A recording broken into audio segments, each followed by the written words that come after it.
तो इसलिए आतंकवादी तो आतंकवादी, और सिर्फ प्रदीप कुरुलकर एक नहीं है, इसके अलावा कितने सारे और तमाम पकड़े गए थे, नवीन मिश्रा और कई सारे और पकड़े गए थे। हिंदू थे सारे, कोई इसमें दिक्कत नहीं। हिंदू भी है, मुसलमान भी है, सिख भी है, ईसाई भी है। आतंकवादी आतंकवादी ही होते हैं। अच्छा एक बात बताइए, आज तक कितने सुसाइड बॉम्बर आपको हिंदू मिले हैं? कितने सुसाइड बॉम्बर मिले? हाँ। अच्छा, और कितने आपको जो टेररिस्ट जो आपको मिले? नलिनी कौन थी? कौन? राजीव गांधी को मारने वाली नलिनी के साथ कौन था? टेररिस्ट में आपको बोलो जो पब्लिकली वो सुसाइड बॉम्बर नहीं। अरे तो पहले इंदिरा गांधी को मार, सुनो इंदिरा गांधी को मारना, इंदिरा गांधी का नहीं, मैं राजीव गांधी की बात कर रहा हूँ। आपने ध्यान से सुनो ना, राजीव गांधी को किसने मारा था? बम ब्लास्ट करके मारा था। उसका कांग्रेस और उसका पर्सनल मैटर था। मैं आपको बता रहा हूँ टेररिस्ट। अरे मैं आपको क्या पूछूं, टेररिस्ट नहीं, ये पर्सनल मैटर था। नहीं, वो आतंकवाद की श्रेणी में नहीं आता। नहीं, वो आतंकवाद में नहीं, वो पॉलिटिकल मैटर था। वो पॉलिटिकल मैटर था। जितने भी आतंकवादी हमला करके मार दिया गया, वो टेररिस्ट नहीं है। वो टेररिस्ट नहीं है। जितने हिंदू कातिल मिलेंगे आपके लिए टेररिस्ट हो जाएंगे क्या? कैसे? आतंकवाद मतलब टेररिस्ट? अरे तो फिर उन्हें रिहा करो। कातिल मतलब छोटा राजन को रिहा करो, उसके ऊपर आतंकवाद निरोधक अधिनियम में कानून पे मुकदमा दर्ज है, उसे आतंकवादी घोषित करके जेल में डाला हुआ है। अगर आप कहते हैं वो आतंकवादी नहीं है तो उसे रिहा करो ना। क्यों पकड़ रखा है उसे? फिर क्यों लॉरेंस बिश्नोई को पकड़ रखा है उसके ऊपर आतंकवाद निरोधक कानून लगा के? गैंगस्टर। अभी वो गैंगस्टर हो गए तो सरकार को समझाओ ना बात जाके कि भाई फिर उसके ऊपर आतंकवाद निरोधक अधिनियम क्यों लगा रखा है? वो एक कट्टर हिंदू समर्थक गैंगस्टर है। अब वो कट्टर हिंदू हो गया। लॉरेंस बिश्नोई तो उस पे मुकदमा दूसरा क्यों लगा है? आतंकवाद अधिनियम क्यों लगा रखा है उसके ऊपर?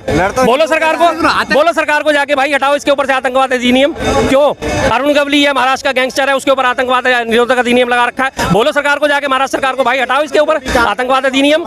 आतंकवाद अधिनियम किसके ऊपर लगता है? जो आतंकवाद फैलाता है, जो आतंकवादी होता है उसी के ऊपर तो लगता है ना। आपके ऊपर, मेरे ऊपर तो नहीं लगेगा। जो आतंकवादी हरकतें करेगा उसी के ऊपर आतंकवाद निरोधक कानून लगेगा ना। इन सबके ऊपर लगा हुआ, जाके सरकार को समझाओ फिर ये बात। मुझे क्यों समझा रहे हो? इस तरीके से यहाँ पे लाल किला पे ब्लास्ट हुआ था जी, सारी चीजें हुई, कहीं ना कहीं दावे किए जा रहे थे बहुत पहले से कि अब जो है कहीं ना कहीं इस तरीके की घटनाएं नहीं होती हैं, मोदी जी की सरकार है। और एक वीडियो भी आपने देखा होगा कि जिस तरीके सरदार जी कह रहे थे कि अब कोई आतंकी आता है। बिल्कुल यही का वीडियो है वो। हाँ, ये इस पूरे घटनाक्रम को कैसे देखते हैं? इसीलिए कहते हैं आसमान पे नहीं थूकना चाहिए। वो सरदार जी की बात बहुत वायरल हुई है, बहुत वीडियो वायरल हुई है। जैसे उन्होंने बात खत्म करी, इमीडिएट पीछे से ब्लास्ट हो गया। तो इसीलिए कहते हैं आसमान पे थूकोगे तो मुंह पे ही आके गिरेगा।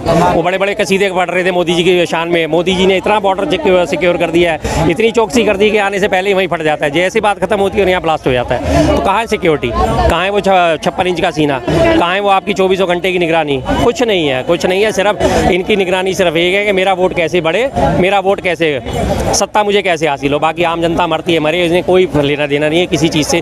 चाहे वो पहलगाम हमले में मारे जाएँ, चाहे फिर दिल्ली बम ब्लास्ट में मारे जाएँ, चाहे वो फिर कश्मीर के नौगांव में जो फिर से मारे गए। अब कश्मीर के नौगांव में जितना भी जमा हुआ था विस्फोटक, सारा का सारा ब्लास्ट हो गया। उसी के साथ जितने भी सबूत उन्होंने मालखाने में जमा कर रखे थे, जो फॉरेंसिक रिपोर्टें वगैरह, वो सब जलकर खाक हो गई।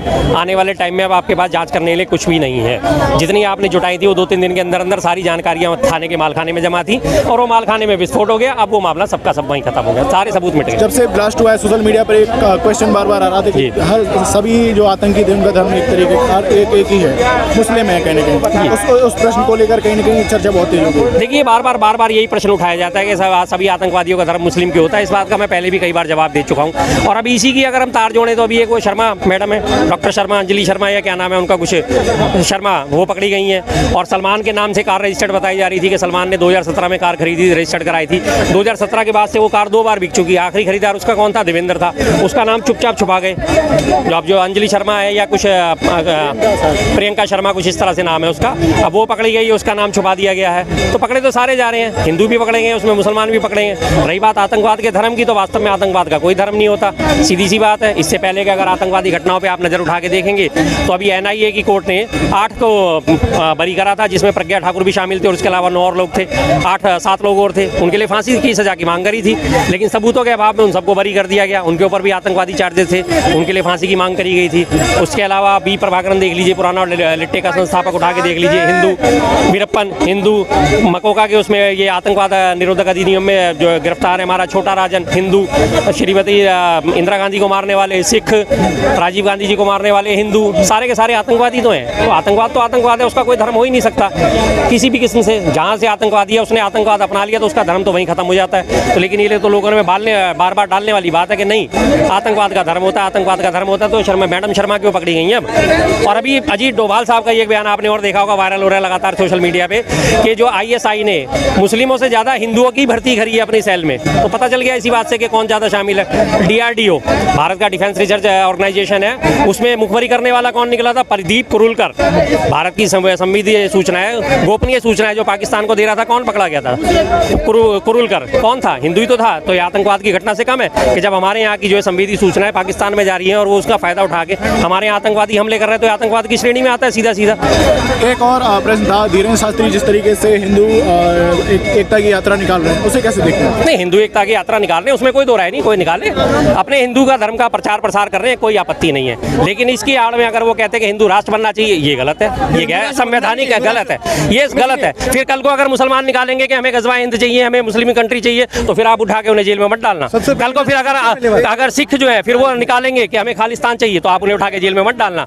सिखों का समागम हो रहा है, अभी शहीदी दिवस हो रहा है, मनाया जाएगा 3 दिन तक गुरु तेग बहादुर जी की शहादत दिवस के उपलक्ष्य में, कोई दिक्कत नहीं। आप अपने धर्म का प्रचार प्रसार करिए, कानून आपको पूरी आज़ादी देता है, लेकिन उसका अगर आप दुरुपयोग करेंगे तो आप गैर संवैधानिक काम कर रहे हैं, आप अनैतिक काम कर रहे हैं, उसका हम विरोध लगातार करेंगे। आप हिंदू जागरण निकालिए, कोई आपत्ति नहीं, आप हिंदुओं को जगाइए, कोई आपत्ति नहीं, हिंदुओं को जोड़िए, कोई आपत्ति नहीं। लेकिन अगर आप हिंदू राष्ट्र की बात करेंगे तो ये गैर संवैधानिक है। क्या कह रहे थे आप? सबसे पहली बात इन्होंने कहा क्या मुस्लिम सिख ये सब अपने अपने क्या कंट्री के लिए डिमांड करेंगे। तो 1947 में मुस्लिमों ने अपना देश ले लिया और इन्होंने कहा हिंदू राष्ट्र डिमांड करवाया। हिंदू राष्ट्र डिमांड करने की जरूरत है, हिंदू राष्ट्र है ही ऑलरेडी। मोहन भागवत ने अभी कुछ दिनों पहले अपने इंटरव्यू में कह चुके हैं कि जो भारत है वो हिंदू राष्ट्र ही है। क्योंकि महात्मा गांधी के द्वारा क्यों पाकिस्तान को अलग किया गया था? क्योंकि मुस्लिमों ने ऑलरेडी ये डिमांड कर लिया था कि हमें अपना एक मुस्लिम कंट्री चाहिए।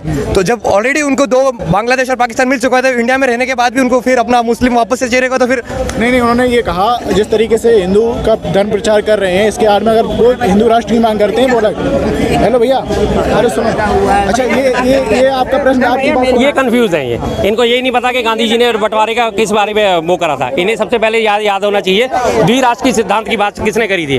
2 राष्ट्र होने चाहिए, मुस्लिम राष्ट्र अलग होना चाहिए, हिंदू राष्ट्र अलग होना चाहिए। जिन्ना ने और सावरकर ने, जो आरएसएस के सावरकर थे, जिन्हें माफी वीर कहा जाता है, 60 रुपए महीने की अंग्रेजों से पेंशन मांगी, तलवे चाट चाट के 60 रुपए महीने की पेंशन मांगी। ये सावरकर का विचार था कि हिंदू राष्ट्र अलग होना चाहिए, मुस्लिम राष्ट्र अलग होना चाहिए। और मुस्लिम लीग, जिस मुस्लिम लीग की आज ये कहते हैं, बात करते हैं कि मुस्लिम लीग, उसी मुस्लिम लीग के साथ मिलकर इन्हीं के जो आरएसएस के संस्थापक थे और हिंदू महासभा थी, 1942 में उनके साथ मिलकर सरकार बनाई थी बंगाल में और सिंध प्रांत में। क्यों? तब इन्हें सत्ता की मलाई चाटनी थी, तब इन्हें नहीं दिख रहा था कि मुस्लिम लीग जो है देश के बंटवारे की बात कर रही है। लेकिन तब इन्होंने जो है भारत छोड़ो आंदोलन में आरएसएस ने, हिंदू महासभा ने कोई योगदान नहीं दिया था। अंग्रेजों के खिलाफ लड़ने के लिए आज़ाद हिंद सेना बनाई थी नेताजी सुभाष चंद्र बोस ने।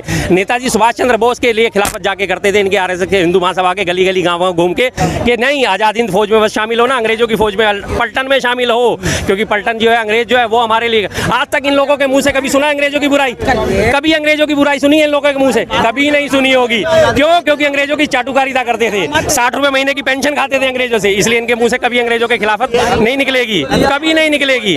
200 साल उन्होंने हमारे देश पे अत्याचार करा, लेकिन इन्होंने कभी नहीं करा। क्यों नहीं करा? क्योंकि अंग्रेजों से लड़ने में इनका कोई किसी किस्म का एक नाखून कटाने तक का भी योगदान नहीं था। ये एक अपना वीर सामने नहीं खड़ा कर सकते कि हाँ ये हमारा वीर है, हिंदू महासभा का, जनसंघ का या आरएसएस का, ये हमारा वीर है जिसने अंग्रेजों से लोहा लिया या छाती पे गोली खाई या फांसी लटका। एक भी प्रस्तुत नहीं कर सकते, एक भी प्रेजेंट नहीं कर सकते ये लोग, है ही नहीं इनके पास, क्योंकि इनका काम ही गया था गुलामी करना, चाटुकारिता करना, 60 रुपए महीने की पेंशन मान दो, आजीवन हम आपके आभारी रहेंगे। आप क्या कहने थे बताइए? वो चला गया लड़का, उसका जवाब क्या कहना क्या जा रही थी? मैं ये कह रही थी कि उनने कहा कि पाकिस्तान को एक हिंदू राष्ट्र मिल गया, तो मैं कहती हूँ मिल गया, हमारा हिंदुस्तान है। मोदी जी क्यों जाते हैं मुसलमान कंट्री में?